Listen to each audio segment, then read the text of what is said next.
Good evening. So, ano ba ang mainam na gawin kung magkakabisado ka ng piyesa o kahit anong tugtog sa saxophone? Kung may napili ka ng piyesa, tignan mo yung key signature. Once na nakita mo na yung key signature niya at nalaman mo na, practicein mo muna at least 15 to 30 minutes kahit papaano. Kunwari, ang iyong pyesa ay nasa C major scale. So, i-iskala ka muna kahit papaano.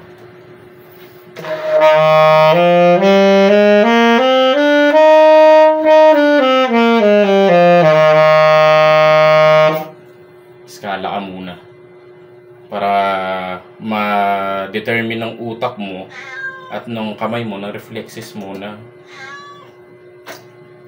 key of C or C major ang tutugtugin mo sa pyesa. So, practicein mo siya.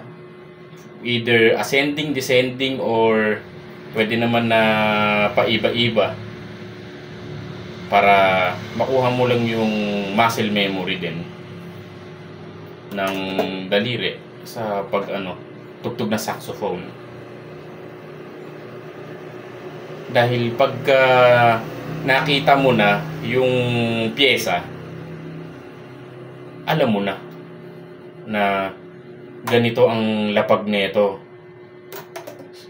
Alam mo na kung anong nota ang itutugtog mo. Nakita mo nga, C major scale. Huwag kang mag-assume na yung kada bara sa isang pyesa puro natural. Expect mo din na merong sharps at flats. So bago mo din tugtugin yung pyesa, i-review mo din muna yung mga nota.